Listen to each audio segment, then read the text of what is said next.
getting started. We're in the same house. Yeah, so your dad's bread. Yeah. Oh, that's crazy. Yeah. Yeah, Ernie noticed it right off. Same time? Same. No, he's got one, I got one. Okay. Not the same one. We couldn't both wear it at the same time. Hey, this is red. Don't walk away from me. Shocked, I was like, are you kidding me? Yeah, I like that guy. I gotta get me started. No matter how long the world do it. Haven't come back. Where I'm putting this. Where are you putting it? I'm putting it in my bag. She said you better watch where you put it. Well, she lost the last one. I Uh-oh. don't know what I'm putting with it. I even called my brother and I said, look in the car and look in the packet, maybe I took it and ran with it and I stuck it in there. It wasn't ready, but I don't know. All right. Oh. Now watch your open your backpack and find it. Boy, you put it in that abyss. No wonder you lose stuff. It's not a bit, it's a small thing. Genesis 19. Anyway. Marshall, how do you know? It's, where is it? I think everybody's still gone on Thanksgiving. I know.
A lot of reading today. Looks like you two gonna do a lot of reading today. Oh, that? Marcia can read too. Yeah, they took one of the words and then you got.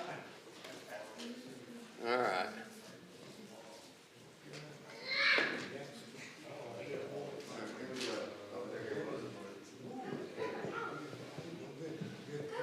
Hey, buddy. Good morning. Good Gigi.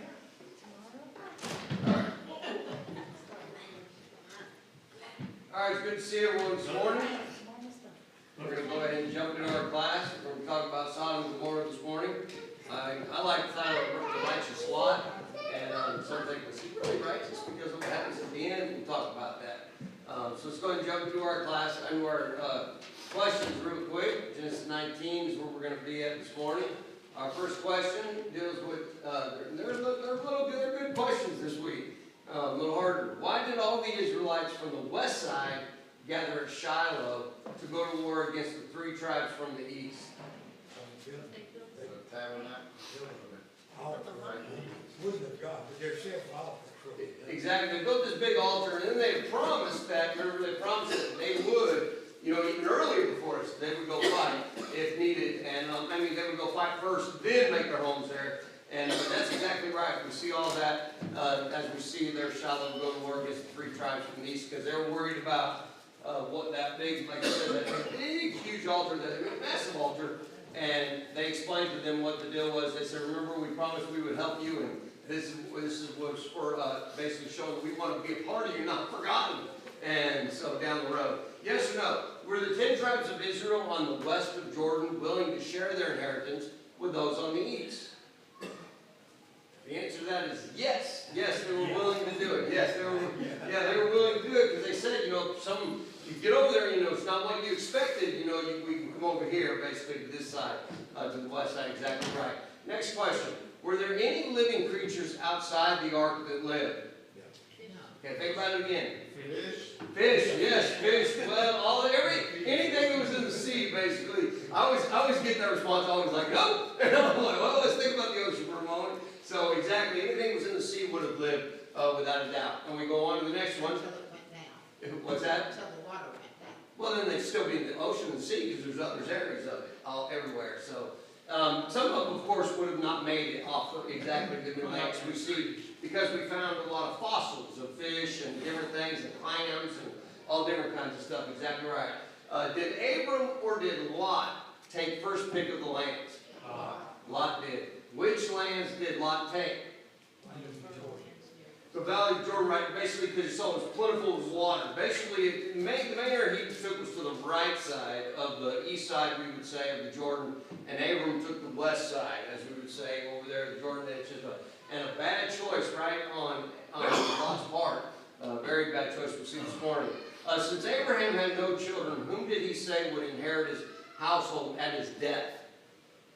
It starts with an E. Eleazar, exactly right. We see that Eleazar would be the one to do it. A lot of people think, oh, Ishmael immediately. No, you go, we see the higher, so it would be Eleazar. What did Abram do when the birds of prey tried to eat the dead animals he had arranged on the ground? Exactly right. He drove them off, is what it says. He drove them away. Exactly right. All right, go to the next question. What was God's promise to Hagar concerning her son Ishmael? Would he be left alone, have to figure things out on his own and everything? Or God said he wouldn't be what? Said he wouldn't be forgotten. And God, as we know, would be there for him, and we see that. And actually, we're going to even see it, as we understand, as we get into this. So this morning, we'll see it. Let me see, is it this morning? I think it is in the class. Where basically God says, do not attack these folks because they're a part of Lot, we see. And then, but when we get to Ishmael, people ask, where does Ishmael come from? Next week, we'll talk about that actually on Wednesday night. Anybody that's Muslim believe they came from Ishmael, is what they believe. And that's why they call Abraham their father Abraham, just like we do, because it all goes back to him. Next one, was Ishmael the promised son? No, it was not. Exactly right. He was done in a way that they shouldn't have done it. Who would be the God of Abraham and his family? God Almighty, exactly right. God Almighty, God of heaven, of everything. One of the visitors told Abraham that Sarah would have a son within blank year or years. 1 year, exactly right, within 1 year. Next, he said next year, so we know that 1 year exactly, which jumps us into Abraham. All right, so this morning, as I said, we're going to look at the destruction of Sodom and Gomorrah, Genesis 19.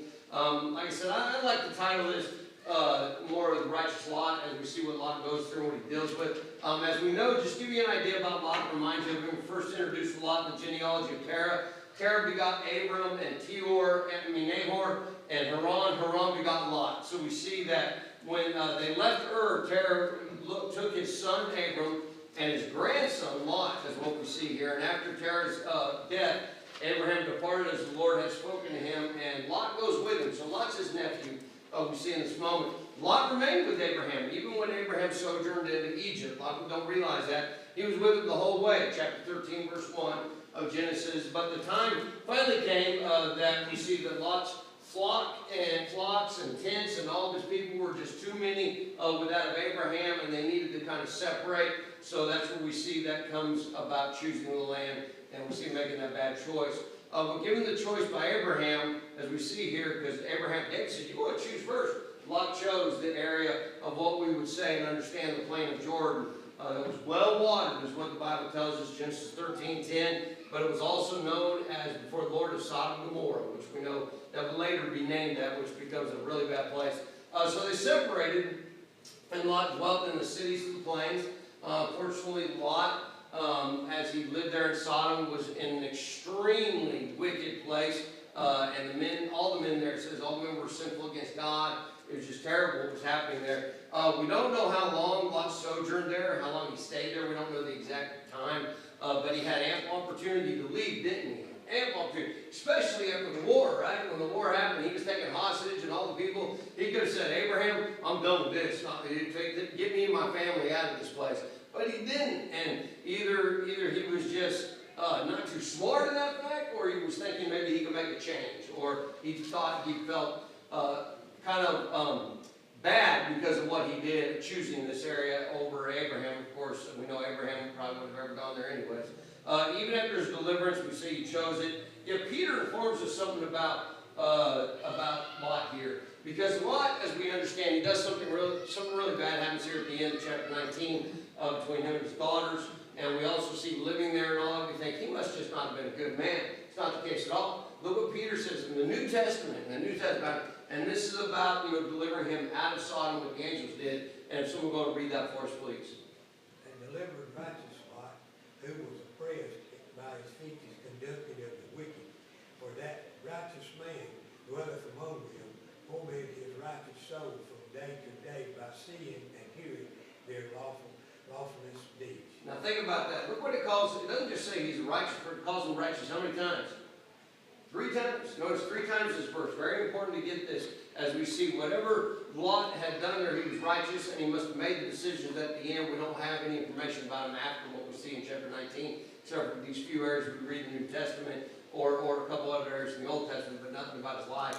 From the earlier events and the loss of his wife and the overthrow, it may be there that we find why Lot remained, but up to the point of the destruction, his righteous character remained intact. Notice, up to the destruction, his righteous character remained intact, as we see this here. So let's jump into this. The destruction of Sodom and Gomorrah, as we see here. Really, people most talk about Sodom, destruction of Sodom, but we know it's both. Both those cities are going to be destroyed, and a few little cities around, except for one, because of Lot. We'll talk about that when we get there. After Abraham had interceded for Sodom, because he did remember God, we see Jesus, there on earth, talking with Abraham, and he said, I'm going to go destroy these places. And we see that, of course, Abraham gets into kind of a thing with the Lord, so he's saying, how about this many or this many? Kind of just rattling along doing his thing.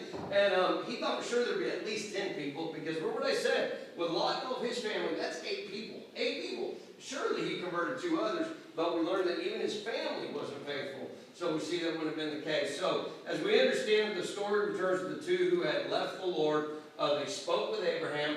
And of course, we're going to find here in just a moment how they're clearly, actually verse 18, chapter 18, how they're clearly identified as angels, but they still appear as men when they come to Lot and the men in Sodom. So let's go ahead and just remind ourselves of who these men are that are going into there to remove them out. If someone read Genesis 18, 16 through 21, please. And the Lord said, because the outcry against Sodom and Gomorrah is great, and because their sin is very grave, I will go down now and see whether they have done altogether according to the outcry against it that has come to me, and if not, I will know. Thank you. So I guess I left off 16, 17, 18, 19. So let me go ahead and read that to you. It says, then the men rose from there, looked toward Sodom and Abraham, and went with them to send them on the way. And the Lord said, shall I hide from Abraham what I am doing? Since Abraham shall surely become a great and mighty nation, and all the nations of the earth shall be blessed in him. For I have known him in order that he may command his children and household after him. They keep the way of the Lord to do righteousness and justice. And the Lord may bring Abraham what he has spoken to him. And then we see this next part. So these 2 men, as we see here, we're going to do this. So let's go jump to the lesson now today. So in verse 1, notice immediately says, now 2 angels. So immediately tells us that these are angels, these men. If someone going to read this for us, verses 1 through 5, please. Now the 2 angels came to Sodom in the evening, and Lot was sitting in the gate of Sodom. When Lot saw them, he rose to meet them, and he bowed himself with his face towards the ground, and he said, hear now, my lords, please turn in to your servant's house and spend the night, and wash your feet. Then you may rise early and go on your way. And they said, no, but we will spend the night in the open square. But he insisted strongly.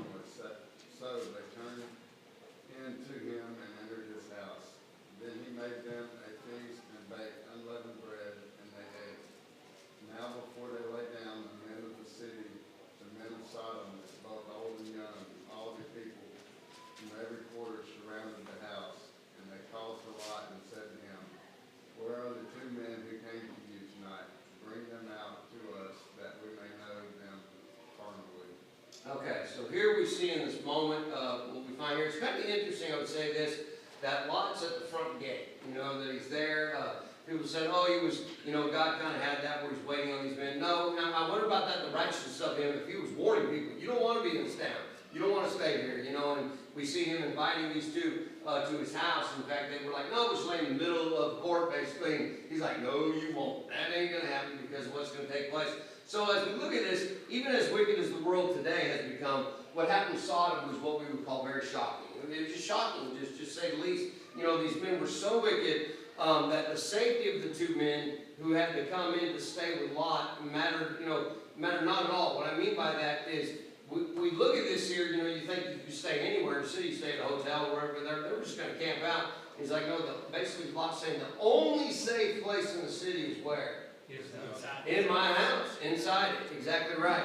So here's remind us of where we're at. Sodom and Gomorrah, this is what we see here, as you notice, covered by the water as we see today.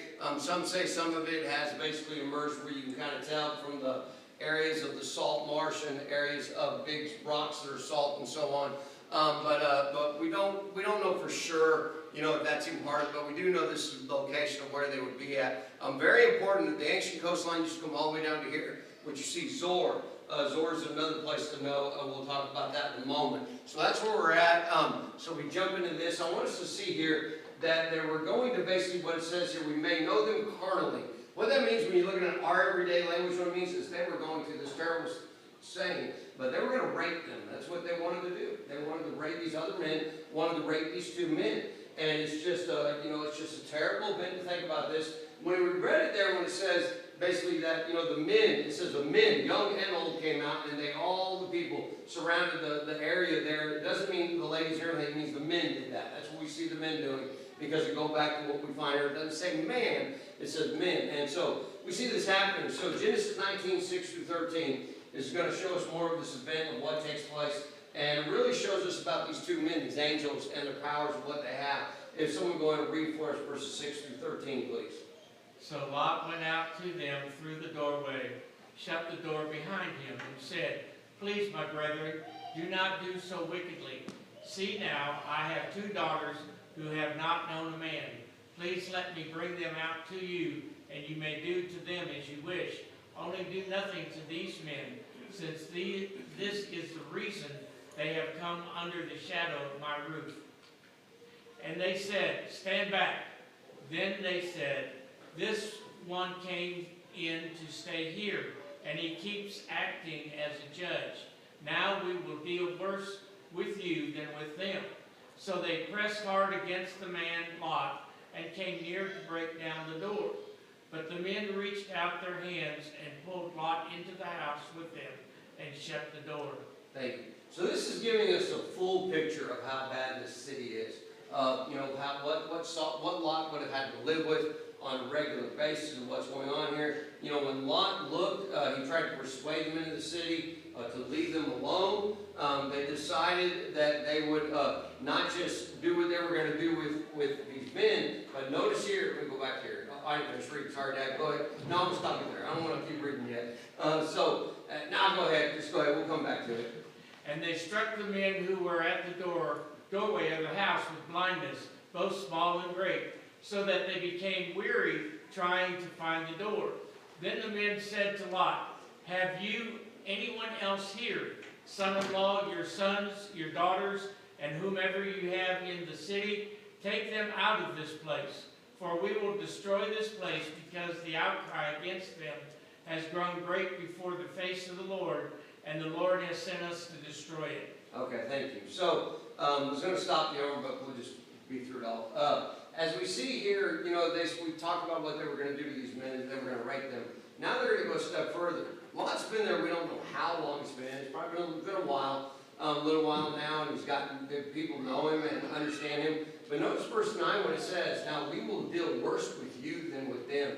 Meaning they were going to do the same thing to him and something worse. I mean, that's how bad this is, how terrible this is. But and then we go back and we read the verses before that, it kind of shocks us all as we see Lot offers his daughters. And offers his daughters to him. There's different thoughts to this. You would think, how could any father do that whatsoever, especially to be called a righteous man?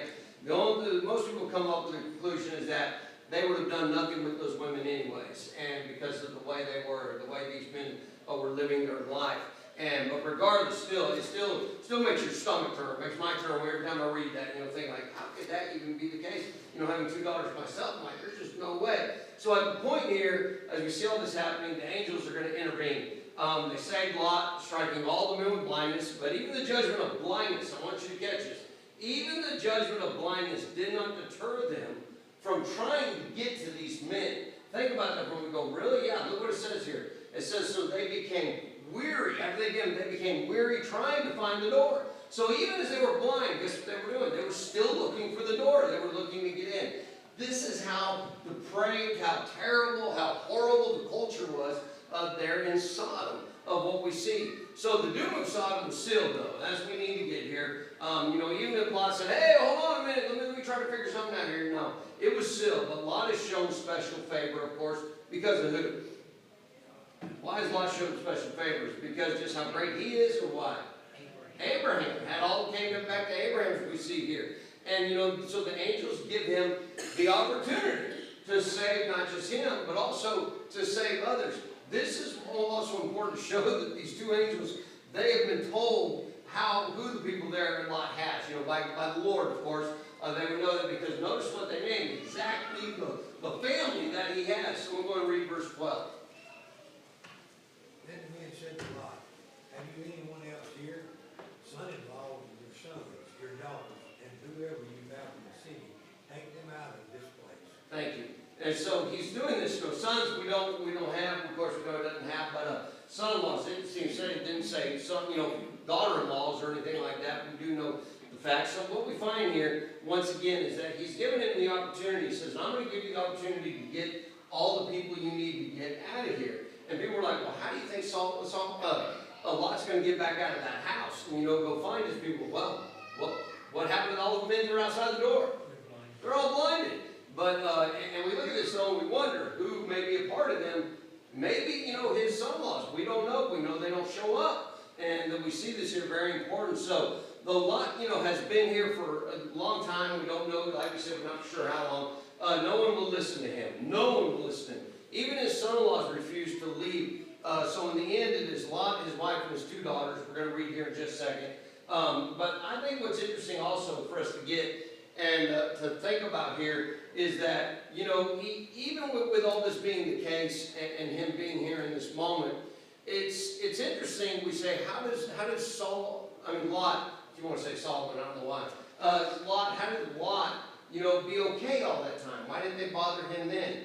And everything with it. And it's kind of interesting. I wonder if they didn't get a lot of visitors. If Sodom got, basically what kind of city it was and how bad it was. They didn't have a lot of visitors there. It may have been part of it, as we see here, so these kind of things didn't happen. But let's move on to 14 and 16 and see what happens here in this moment. So we'll read that, please. So Lot went out and spoke to his sons-in-law, who had married his daughters, and said, get up, get out of this place, for the Lord will destroy the city. But to his sons-in-law, he seemed to be joking. When the morning dawned, the angels urged Lot to hurry, saying, arise, take your wife and your 2 daughters who are here, lest you be consumed in the punishment of the city. There you go. And while he lingered, the men took hold of his hand, his wife's hand, and the hands of his 2 daughters, the Lord being merciful to him, and they brought him out and set him outside the city. Thank you. So a few things here when you think about this. Number one, his son-in-law thought he was doing what? Say, thought he was joking. Do you think I'm sure he didn't do it in a laughing sense, and and I'm sure he actually told them a few times. And then we see after that, there's no way of bringing them out. They're not going to do it. Even Lot lingers. It says, waits, kind of hold like what do we need to do and so on. And notice what happens. It says the angels have to basically do what? Take them by the hand, drag them out of there, basically, is what's happening here in this we see, and we go, well, what about free will? Well, if they would have actually put up a fight, I'm sure they would have left them, without a doubt. It's still free will. But because we see Lot's wife, we see the free will in her and what decision she makes. So as we see with all this happening, what Lot decides to do is he's going to intercede actually for the city of Zor, in a sense. It's so he could escape there, even though that's not where he goes right away, but that's what he's asking for that city to be okay. And as soon as they arrived, of course, when they get there, that's when the Lord we see is going to destroy everything, as we see Genesis 19. So if someone go and read that for us, 17 through 23, please. So it came to pass, when they had brought them outside, that he said, "Escape for your life. Do not look behind you, nor stay anywhere in the plain. Escape to the mountains, lest you be destroyed." And Lot said to them, "Please, no, my lords. Indeed now your servant has found favor in your sight, and you have increased your mercy which you have shown me by saving my life. But I cannot escape to the mountains, lest some evil overtake me, and I die. See now, this city is near enough to flee to, and it is a little one. Please let me escape there. Is it not a little one? And my soul shall live." And he said to him, "See, I have favored you concerning this thing also, in that I will not overthrow this city for which you have spoken. Hurry, escape there, for I cannot do anything until you arrive there." Therefore the name of the city was called Zoar. The sun had risen upon the earth when Lot entered Zoar. Thank you. So here we see this, that, Lot's going to go there. He's not going to end up living there because we know he's going to end up with it in a cave, we're going to find. But it's interesting in this moment of what we see here. In Zoar, if you remember, I showed you on the map a minute ago. This is where it's at. So remember, he's in Sodom. He's the lower of the two, Sodom and Gomorrah. And this is where he would go to. So he said basically the mountains were too hard to get to, plus to live there, plus he was afraid that someone would come and do something to him in those mountains. And so I think it's interesting that he said about Zoar. He called Zoar a small town twice. I mean, he said it was little. And, and basically I think trying to imply there that it's not bad there like it is in these other towns and these cities and so on. And so they allowed him to go there. And it shows us something important, God could have told those angels, no, you tell him no, he just gets somewhere else. It shows us once again about the Lord. It shows how he, without a doubt, that long suffering that's found in him, and that wants his people to be taken care of. If it wouldn't have been the case, he would have been very mean. He would have never even got Lot. Would have never got him at all, as we see all this happening. So Abraham, we find out, kind of comes back into the picture. He's going to get up, it's early in the morning, and he wants to get up and see, basically what's going on. And he watches the destruction of the area. And, and he pleaded the day before, and this is what's important. But he had to trust the Lord. The Lord saying he would go get Lot and them. But he doesn't know. He doesn't know if they're out of there or not, without a doubt. And there's that faith again that we see in him. So verses 27 through 29 shows us this moment about Abraham going out. And if someone go and read that for us, please. And when Abram went early in the morning to the place where he had stood before the Lord, then he looked toward Sodom and Gomorrah, and toward all the land of the plain, and he saw, and behold, the smoke of the land which went up like the smoke of a furnace. And it came to pass, when God destroyed the cities of the plain, that God remembered Abraham, and sent Lot out of the midst of the overthrow, when he overthrew the cities in which Lot had dwelt. Thank you. So we see this happening. Abraham witnesses it. He knows that God is serious, right? That the Lord is serious about everything that he says is going to happen. He's going to carry it out. One thing we know about the Lord, when I say Lord, when I say God, I'm talking about Jesus and the Father. They're not going to lie. They can't lie. The Bible's very clear about that. Jesus stood when he was on earth, but not as he's not on earth. And so we see this taking place. So it's very important to get this moment that this does a lot for us to know that it actually happened, but it also does a lot for Abraham to explain, in this moment and see the faith that he has in God. Here's a painting that someone painted many years ago, giving an idea of what these cities would look like. And we don't know what they look like and how they were. We know they were pretty big, and we see it because of some of the description in the book of Genesis. But imagine looking up and everything being on fire. Remember, God sent hailstones and flames of fire. I mean, it was just massive big. And it would be kind of like a volcano erupting and a city being next to it, feeling everything coming from that. In fact, that's how some people try to explain this. That, that's not the case at all. Number one, there's not even a volcano there. But that helps perfectly. But number two, we see here that God's very clear of what happened. Well, with all this happening now, we get to remember Lot's wife. Remember what they said, the angel said if you turned around, you would turn to a pillar of salt. Did they say that? No, but they said you'd be destroyed. You know, you'd have destruction upon you. And so we see this, and Lot, before we read this about Lot's wife, a lot of people say that she left there, but she actually didn't. Her heart was there. And it's sad where else she just made that choice to turn around. And this is where we get to this point of understanding. When God says something, does he mean it? 100% he means it. And I mean, because some would think, what's the big deal? All you did was you turned around to look. Well, God specifically said, don't look back, keep going. And that looking back has to do with also, you know, desiring what you had, you know, what was there, as we would see. So as we look at this area, to remember Lot's wife as they're running, as we see in the drawing here, it's drawing from the 1600s, I believe. She looks back, is what we see here. So sadly, his wife is going to disobey the angels and command not to look back. She does. David, did you have a comment?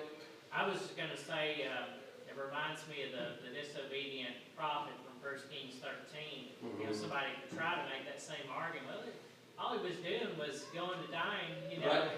You're not supposed to do that. You're not supposed to go back. You're supposed to keep going, you know. The whole, you know, being with ungodly people, they're just supposed to keep on going. Yep. You know, and unfortunately that, you know, that older prophet lied to him, but, Right. you know, he had explicit directions, you know, same thing. God meant what he said. Don't dive in with him, you know, keep on going. That's right. And I think it's a great opportunity, great point there, because, you know, it shows us someone says, well, you know, he was supposed to be a prophet too, so that would be okay to listen to him. There's so many people today that claim to be, you know, prophets of God, you know, and so on, but they're false. And that shows us, follow the Bible and nothing else. And the same thing with that situation we see there. Doug, go ahead.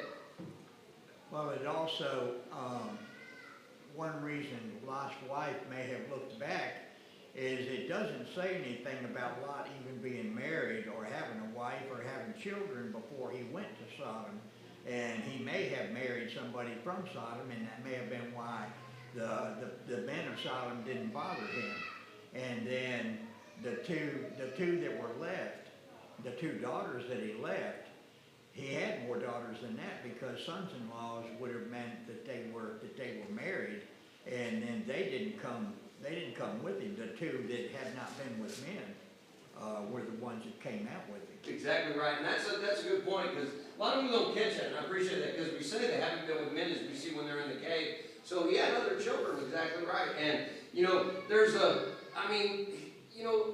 I know even myself, when we would just, you know, say leave the kids with the grandparents or something, and, you know, in a different state and go back home. On the way home, you're like, oh, we're free, yeah. No, you'd be like, oh, it's tough. You know, it is a little tough and to leave them, and that is. And we see that, and there's a lot of things there we could come up with and think about, you know, Lot's wife, you know, why she would have looked back. But once again, this is, I think, back to Jesus, where he says, you know, you leave mother, father, son, you know, all these, you know, for me. In other words, you're saying I come first. And that's exactly right. I appreciate those comments that we see that and realize. So as we find here, you know, we're going to find in verses 20 to 26, the moment where she decides to look back. Someone go and read that for us, please.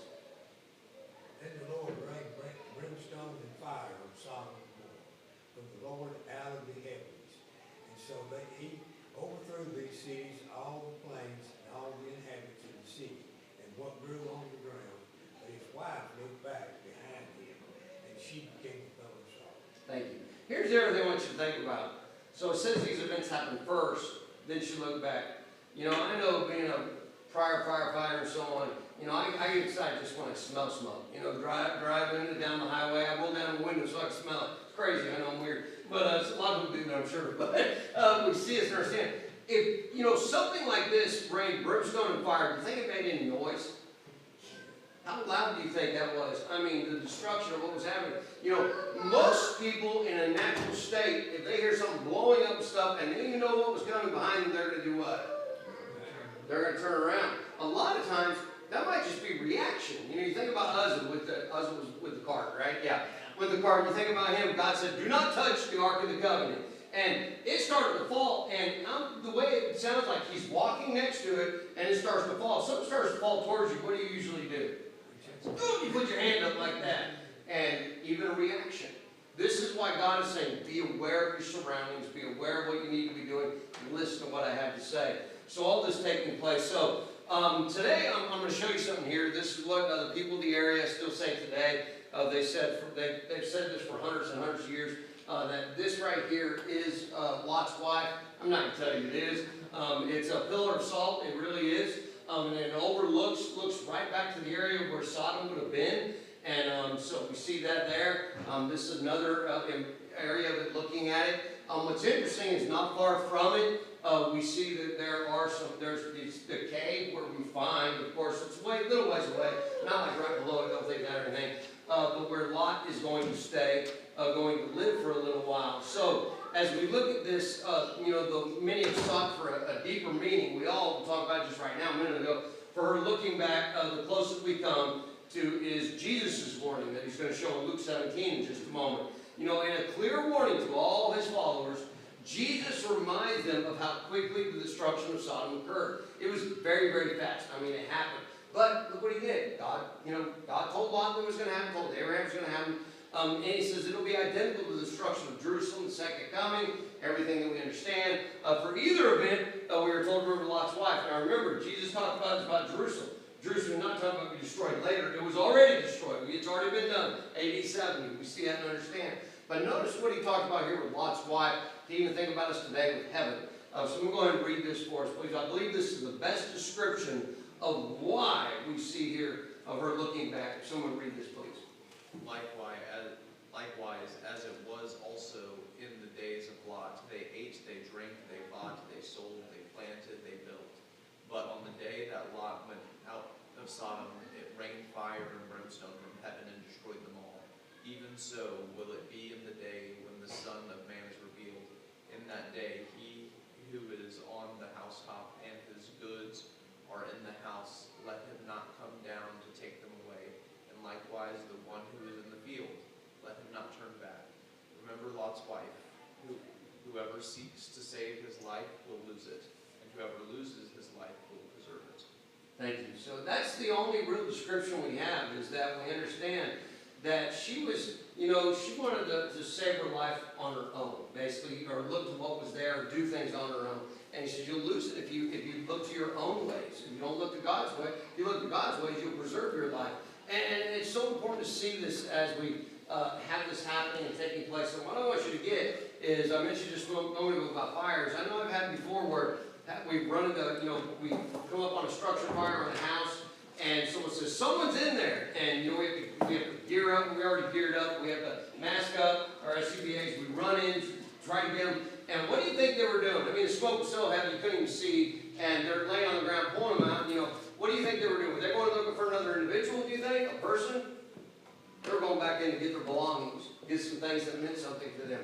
Look at this, what happens. This is what God's getting at. On the day of destruction, he goes, don't even think about anything else, because you're not going to have time to do that. But most importantly, don't even think about today. Realize that God is the most important thing in our life, everything that we have there. So how are we to remember her in the context of not looking back with a longing as it was lost? That's really what is here. If there's anything in the world that is more important than us, than escaping with our souls at the coming of the Lord, we should remember Lot's wife always, 100% of the time, which seems to indicate that was her fault. Even after the destruction of these cities as a result of the wickedness seen by the angels, God still wants us to know more about this event, about the exact nature of their sin. In Ezekiel, you go over to Ezekiel, there's cool how God kind of places this in different areas of the Bible. The Spirit described it as pride, described it as fullness of food, abundance of idleness, no care of the poor, having a haughty attitude, and they committed abomination. And in order which these are recorded also appears this way in Ezekiel. Let's go and read Ezekiel chapter 16, 49 and 50. If someone would do that for us, please. Look, this was the iniquity of your sister Sodom. She and her daughter had pride, fullness of food, and abundance of idleness. Neither did they strengthen the hand of the poor and needy, and they had haughty and committed abomination before me. Therefore I took them away as I saw fit. Thank you. This is God about talking with Ezekiel, and we see this happening and the importance behind it. Just be all for God and everything with it. So our choices today, I'm not going to go through, let's not have a lot of time when we get to the last part of the chapter 19 here. What choices do we make that greatly affect our lives? Brethren, everything. Think about that. Everything we make is going to affect our lives, without a doubt. And the most important one is choosing Jesus, choosing to follow him of all things. And then also, how can we more likely make the right choice? Well, we make the right choice once again by looking at the Word of God. I'm not going to read each one of these. James talks about it, but the Proverbs talks about it. And then finally, our choice, what should we do when we realize our choice was wrong? Well, we know what we do. We do like Lot. We basically apologize, repent, make ourselves right, in the way things need to be, and flowing in that way, which brings us now to the cave of Lot. This is Lot's cave. This is actually where they lived. This is where it was.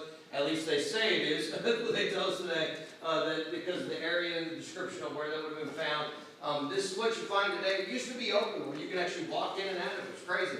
And do this stuff here, all this marble stuff. This was added later, of course, to give it some description of where it's at. This is what you see today. You see, you can walk up the ladder. You walk up the ladder here and look around it, but you can't go in. This is where you used to be able to go into it. People used to walk in there, and that's what the cave is.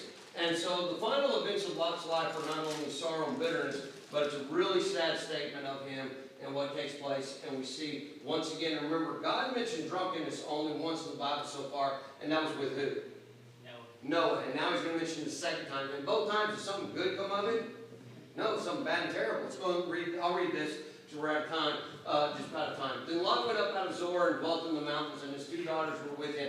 I think it's interesting. He told the angels, I don't want to go on the mountains because something might what? Something might happen to me, something wicked. Here he does it. And so, for he was afraid to dwell in Zoar. Notice that. That's another interesting statement. Zoar's a small little town. It's a good town. No, it's not. He's afraid of it. And he and his 2 daughters dwelt in a cave. Now the firstborn said to the younger, Our father is old, and there is no man in the earth to come to us as the custom of all the earth. Come, let us make our father drink wine, and we will lie with him, and that may preserve the lineage of our father. So they made their father drink that wine. The night when the firstborn went into the lane with the father, and he did not know when she lay down or when she arose. It happened the next day that the firstborn said to the younger, Indeed, I lay with my father last night. Let us make drink with wine tonight also, and you go in and lie with him, that we may preserve the lineage of our father. Then they made their father drink wine that night also, and the younger arose and lay with him, and he did not know when she lay down or when she arose. So as we see all this taking place in this moment, we get these last few verses, 36, 38. Thus both the daughters of Lot were with child by their father. The firstborn bore a son called the name Moab. He is the father of the Moabites to this day. And the younger, she also bore a son called him Benjamin. He is the father of the people of Ammon to this day. So as we look at this, I'm not going to go through Deuteronomy so much time, but here's where we see Moab. As you can see, the area basically here, so we see it wasn't that far of where they were living. You've got Moab, you've got Edom, you've got up here, you have Ammon. So these are the areas where it was talking about. I will say this, it's interesting. We hear nothing else about Lot after this. No more of his life. We hear about his descendants, and that's all. So we'll leave it at that. Lot was told that he was righteous. We don't know what happened after this as we look at this. So we'll just leave it at that, come with our own thought, our own conclusion of what the Bible says, and go from there. Any comments or questions? Sorry, I'm out of time. Everybody else? Oh, I heard a drink. All right, good deal. All right, appreciate your time. Don't quit. All right.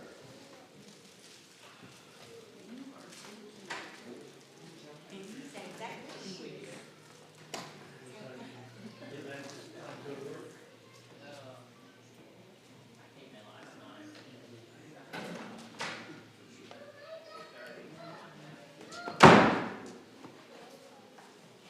Who's that is?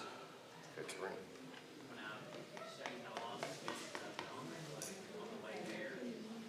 Yeah. Did you put that on? Yes, I did. I have it on the floor.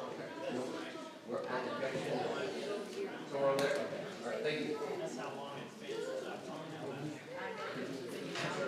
Well, it's one of those ones that reads blood pressure. That's what I thought. Yeah.